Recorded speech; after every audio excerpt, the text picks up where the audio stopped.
All right. Well, we're already in here, but this is the discussion segment for the Curse of Zeon. I hope you guys enjoyed it, and yeah. So we'll keep talking about this. We were talking about while you're looking for that. We were talking about our thoughts on if this was like phoned in, if the artist wanted to do this.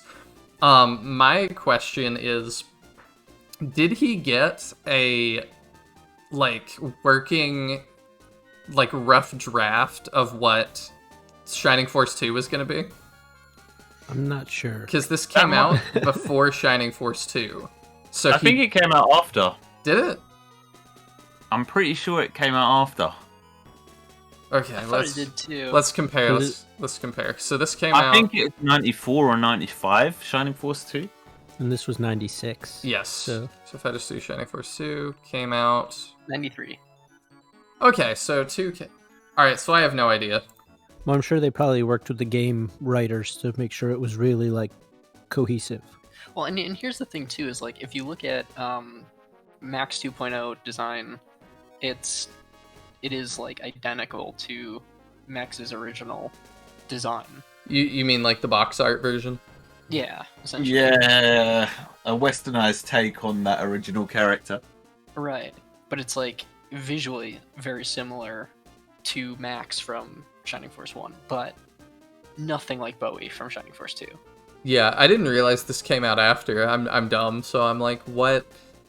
Now I'm just like, I don't know. Did he just have to tell? I'm wondering what he was given, essentially. Like, what was the prompt? Like, take Shining Force 2 and tell an original story with the same characters or something? Like I'm use the same guessing names. I reckon they gave him a few pieces of character art, maybe the box art. Like, he saw Tao and Taya and mixed them up. Because it seems like a lot of this is even just confusion, or he's like, oh, that person's an elf, take that name on that face, and then give them 80s hair. Yeah. I don't know. Does the scriptwriter usually decide what the art looks like? No, not necessarily, but they could have just thrown stuff together. The person could have been like, okay, I like the look of that. I like the look of that. And then the scriptwriter decided, okay, that's John, that's blah, blah, blah. I'm just noticing now that it looks like Chester has robot front feet as well. Doesn't look like armor. Yeah, it does. It does look like he has robotic front legs. That sounds like a horrifying procedure. It helps him run faster. That's why he's got his movement of 7. It Maybe looks that's a what lot- happens. Maybe that's what happens when you eat the turbo pepper. It turns you into a Star Fox character. They've all got metal legs. It looks a lot like, I don't remember what year it came out, but there was like a Dungeons and Dragons like animated TV show. I don't know if any of you guys are familiar. Yeah. I am. It looks a lot like that. I don't think I've seen that one. I'll drop it in the chat so you can put up a picture of it, but it looks familiar with really how it similar works. to Yeah. that. Or like Prince Valiant, if you guys know that show at all. No, that one I haven't heard of. Google it real quick. Not familiar with that one either. Yeah, I'll drop the picture in the chat so you can kind of see, but it has that same sort of camp to it. Yeah. It's that Yeah. kind of like mid 80s toy crossover TV show, you know, like Transformers vibes and all that. Exactly. Looking at it, yeah. Oh, you threw it in the other chat. Oh yeah, yeah. I see what you're talking about. Yeah. It's the same picture. Yeah, definitely can't tell a difference between that and Bowie Max over here. So I also the Max plotline definitely has to be inspired by Star Wars, right? Like Pretty sure. Yeah. it is like Force Ghost Max. Depending on, I mean, yeah, like when did that one come out? Star Wars. When did Star Wars Remastered come out? I say, like, Chris, you're definitely too young, but they re-released them on video. I was super young. I remember it was a massive thing. They came in like a gold box, and they had remastered special effects. Yeah. Super divisive now, but back then it was massive.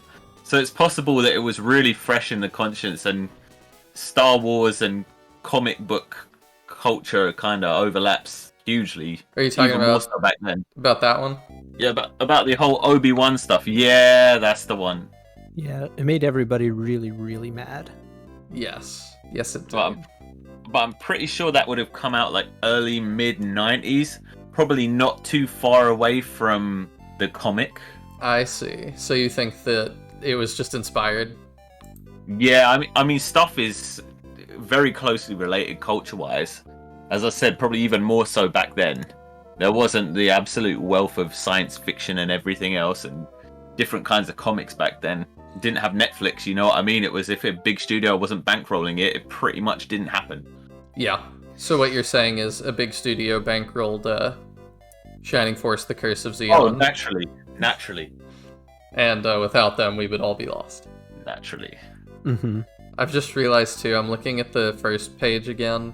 I'm wondering if this bald guy is supposed to be like Boken or something. Like he looks weirdly detailed. Which one? This guy right one on here. the horse. Yeah.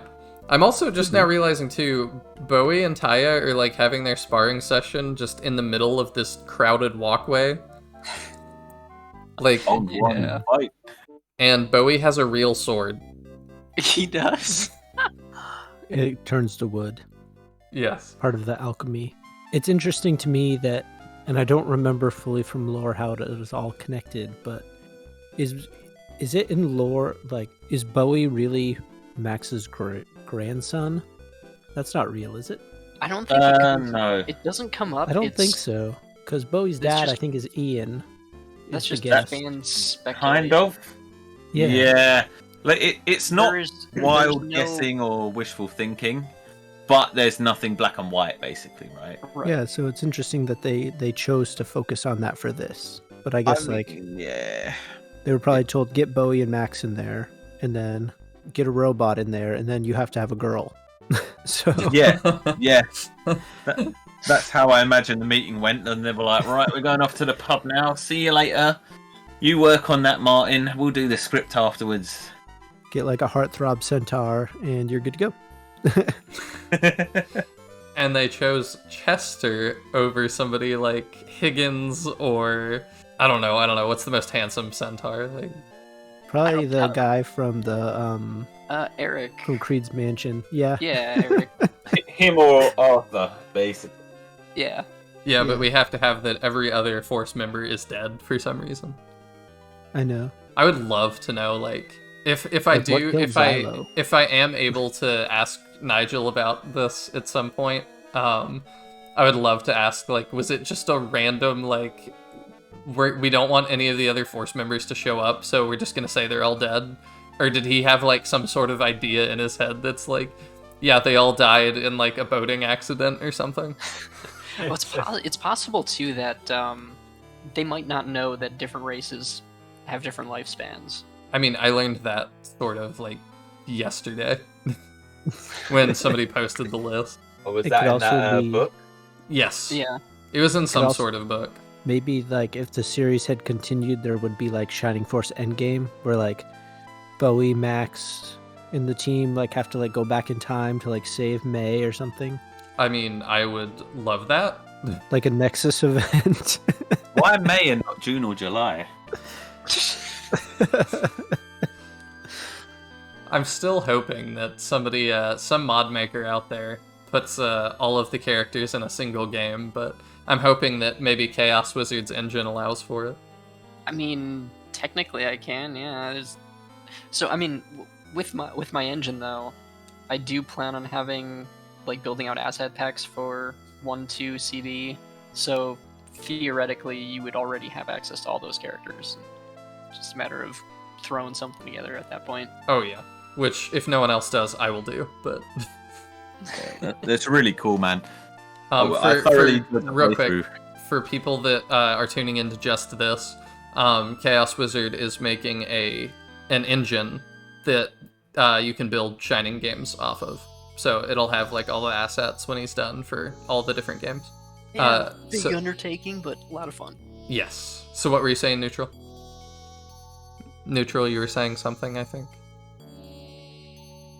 Hello. Hey, Chris, I don't really know about that. How about you just keep talking for now? What happened?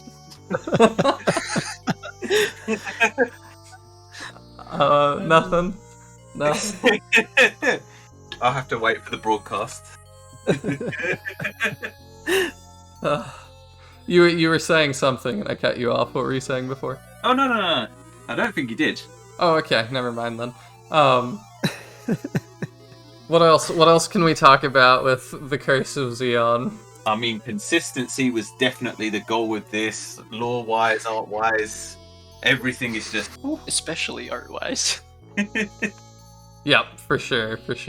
I'm just like cycling through now, seeing what else there is to talk about. So we have planes. That's pretty weird. I have thoughts about that.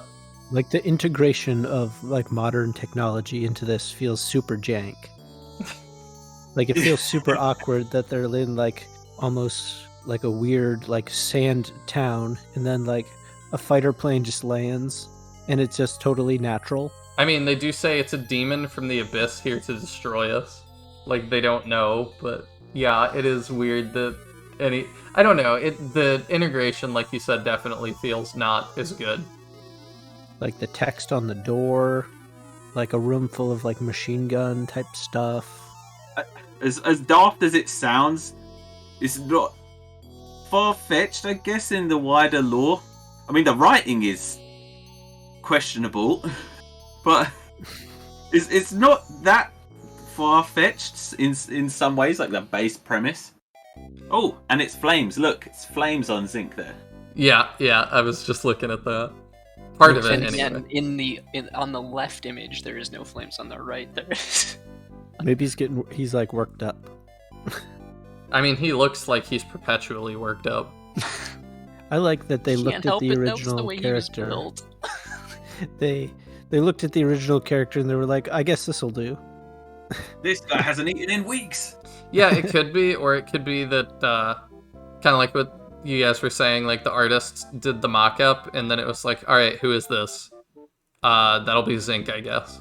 Mm-hmm. I mean, looking at it, I don't think they knew what the Shining Force 2 characters looked like. I mean, Chester looks almost like himself, right? Totally different hair color. Kinda. To me, I think they get the base color right, though. the Chester of Curse of Zeon is like who the Chester from Shining Force 2 dreams of being. The Virgin Chester versus the Chad Chester.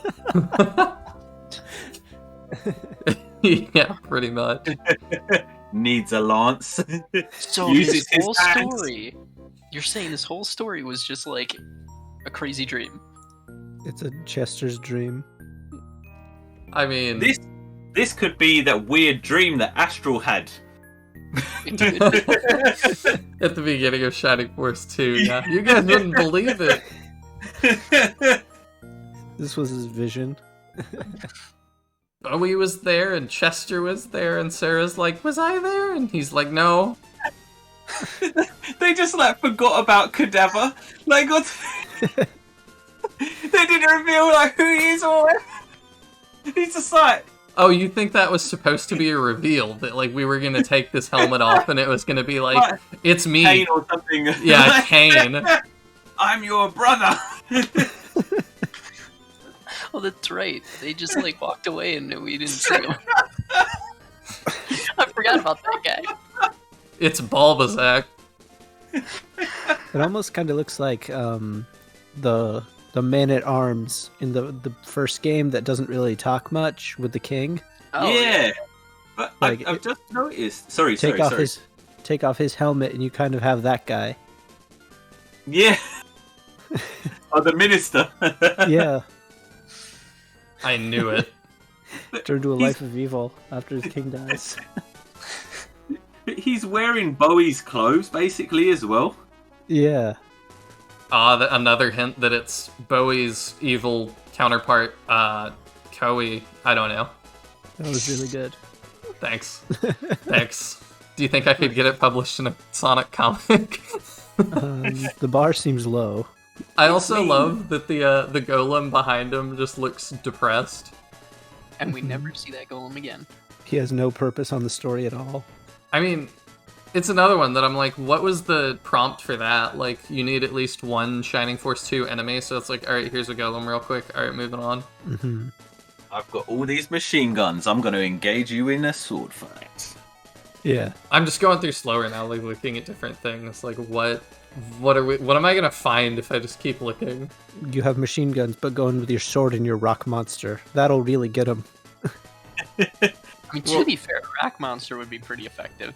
Yeah, Kadavar also said at the end that he wanted a warrior's death or whatever, so maybe he actually is like an honorable guy. I've just noticed though, from like the hilt of his sword, can you see it in other shots? It's like some kind of like cat thing. Oh, yeah.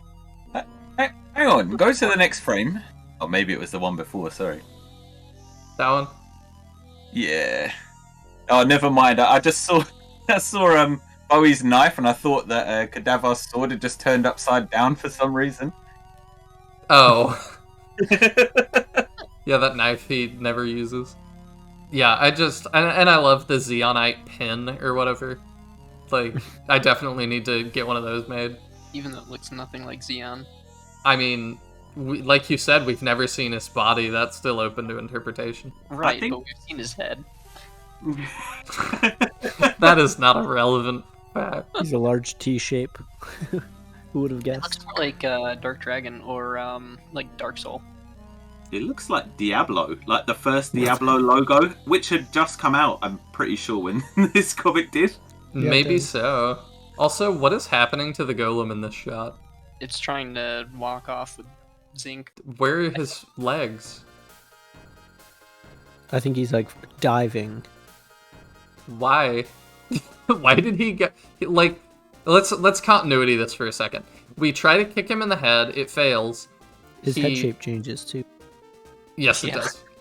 does. He smacks Bowie and Taya, and then he just walks outside. Well, he got tired. Like, yeah, there he is. Like, I didn't realize there's a shot of him walking outside, and then he's just outside great. now. I am so lost. Then we got this weird suit of armor in the background. Like, you think Max wore that on one of his adventures?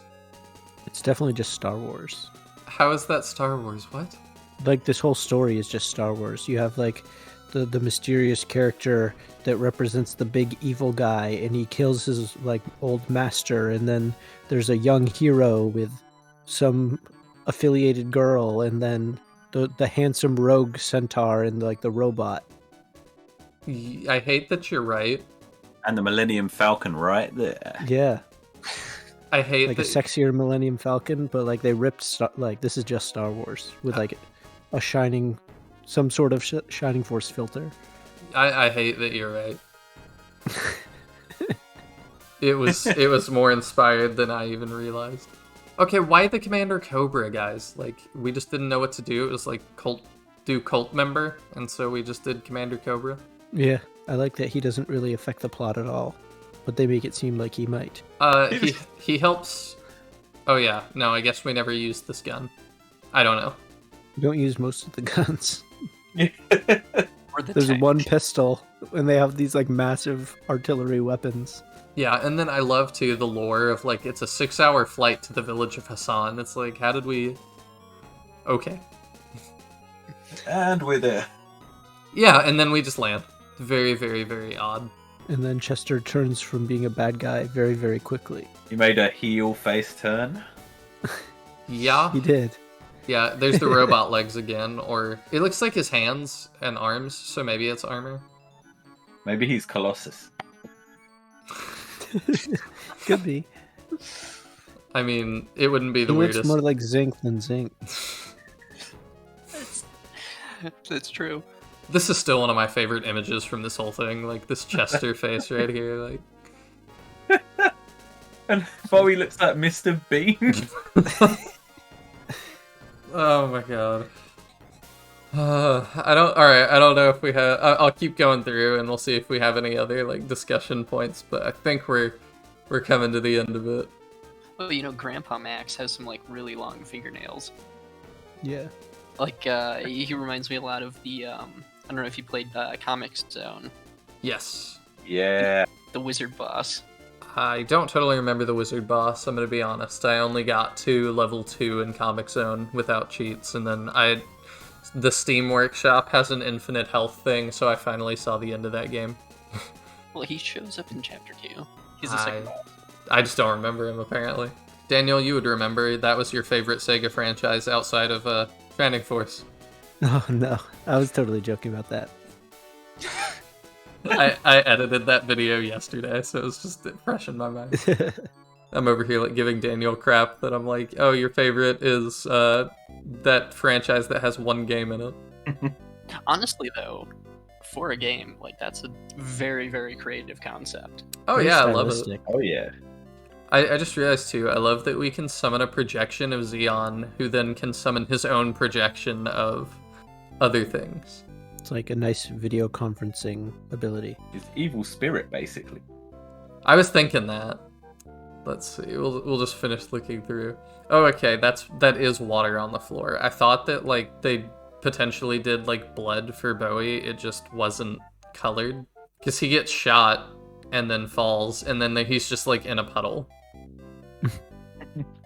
So I was like, oh, is he like in? Yeah. See, now he's just in a puddle. So I was like, oh, did they like have that as red before? And then it was like, oh, that's not appropriate. So they changed it to water. Huh? They went through all the effort of making him look so heroic in that frame, and then List couldn't be bothered to keep it up in the next one. Yeah, the very next page, and it's gone. I like to. It's time I did something useful. I'm like, yeah, there's definitely characters like that in Shining Force. It's Hans. Yes, I know your beef with Hans. Maybe we can get a better shot of Cadaver, whatever his name is. Maybe. I'm sorry. I just keep forgetting that that's a frame in this. It's just too much. That's gotta be the thumbnail for, I don't know. I'm gonna have my girlfriend actually make like a nicer looking thumbnail for this one. So I don't know what it's gonna look like, but I wanted to get the logo for the Curse of Zeon in there, but we'll see. Hopefully it turns out good. Yeah, and then that just It's like the 80s bully look. yeah. But yeah, we just leave him sitting there. I'm still confused to how these guys got there too, because like they were in Ribble in the like in that mine supposedly, and then they're just here now. And they probably don't know a plane. I mean, they had a tank. Logistically, how did they get the egg nuke up there? Through the powers of darkness. Into a sealed tower. I have no idea. Like, I that one I don't blame the scriptwriter. I feel like they told him you have like 10 pages or something, and so it was like, well, I could show them getting there, or I could not waste time with that. I wanted a panel by panel carrying it up the stairs. Oh, it's a pretty big tower. I mean, even in Shining Force 2, like, you go around that tower like 2 or 3 times before you make it to the top. That's true, that's true. We do know what the inside of this tower looks like in-game, so yeah, I don't know how they would carry that there. I like that they say it can like blow up the entire world, and then it like partially explodes in that room, and like everybody's fine. If they blow up the portal, though, how would Zeon get back? If the portal's open, wouldn't he just... Well, Come out. he says it's like a seal, so it would just be destroying the seal, and he would come back. But then later on, they complain that, oh no, we have to close it before he notices. Because they opened it. Because Bowie can just do that, apparently. Because he has the magical MacGuffin sword that can just do that. Gotcha. It is mithril. You think that's the reason? I think so. Based on this story's logic, yes, I do. And then there's like all these weird hieroglyphics. Like, they made it so that the ancients speak English. And then they have all these weird hieroglyphics. That's their meme wall. I was gonna say, you know, you get those old out of context comic book strips, and it's just like one single panel or whatever, and it's just ridiculous. Every panel of this is like that. Yeah, a little bit. And yet it's like fairly coherent. Like it's weird to us because of what it is, but like if you were just like reading this and didn't know Shining Force really well, it probably wouldn't strike you quite as weird. Yeah, in its own context, it's fine. Like it's like an actual story, maybe not a good story, but I suppose. like it has a beginning, middle, and an end. Yes, it does. And I definitely Yeah. would be curious to talk to, or just in the comments, if you read this as a child, I would love to know what you thought of it. Like, so please put that in the comments. Like, did you like this? Did you not like this? Were you like, I just want to get back to Sonic the Hedgehog? Like, If this was your introduction into Shining Force, please leave that comment as well. Like if you read this and that made you want to search out the games, please let us know. Was it common at this point to have sort of like a sci-fi advanced civilization, ancient society in a fantasy world? I mean, Star Wars was a long time ago. It says, like, a long time ago in a galaxy far, far away. So, like, kind of? Right, Yeah. but Star Wars, though, that's basically all just pure sci-fi. Yeah, I agree. And some people would say fantasy in space, but I get what you mean. I think it's sci-fi, too. Whereas, Um, like, Shining Force is all specifically, like, a medieval fantasy world, but there's also, like, laser guns from thousands of years ago. And also just real guns. Yes. I mean, let's not beat around the bush. The skeletons in Shining Force 1 definitely have, like, Uzis. Yeah, somebody was having fun with that design. Oh, yeah. Alright, well, I think that is where we're going to end this this discussion video. Do you guys have anything else you just have to get out there? Nah. I don't think so. Nope. Alright, so let's go ahead and plug things then. Obviously, you found my channel if you're here. I'm Chris, I'm Nihil. I didn't introduce myself at the start of this. Whatever. I do Shining Force videos, mostly. Dabble in some other SRPGs, but Shining Force is the main focus. And these three are all random co-hosts that are on the channel at various times, and I definitely appreciate all of them coming out. Neutral is like the Shining Force expert. I don't know if he has anything he wants to plug. Do you have anything you want to plug? Nah, not really, dude. Just keep watching the Nihil channel. It's really entertaining. Oh, thanks, man. Then Chaos Wizard, we talked about it a little bit. He is working on an engine for Shining Force games, and you can go ahead and subscribe to his YouTube channel, which is Chaos Wizard 98 on YouTube. I'll put a link to that in the description to follow the progress of that, and you can play the demo of why can I not think of it now? Adventures Unbound. His game he's making in his own engine, and I also have a video of that up on the channel. So go check that out for sure, and make sure you stay updated on how that's going, because it looks absolutely awesome. And then Daniel has just started his own YouTube channel called Gray Fox Gaming, and I will put a link to that as well, where he is currently going through Digimon Stories Cyber Sleuth. And Daniel and I also have a podcast we do called the Turn by Turn Podcast, where we interview game developers and talk about old RPGs. So if this is your thing, definitely go check that out, and you will find games that came out around the time that Shining Force: The Curse of Zeon did. Of similar or better quality. Most of the time. I don't know. I'm trying to think. I don't know if we've reviewed one that I absolutely hated yet, so... I don't think so. It's more fun to skew positive than just like spend an hour railing on something. So Yeah, but it's definitely fun if I hated it and you loved it or something. Like, we haven't had that happen either, but I'm sure we will. we've got to. Alright, thank you all so much for coming out, tuning in, and make sure you subscribe to see other crazy Shining Force stuff. I've definitely got a lot more in the pipeline, so stick around, and we will see you next time.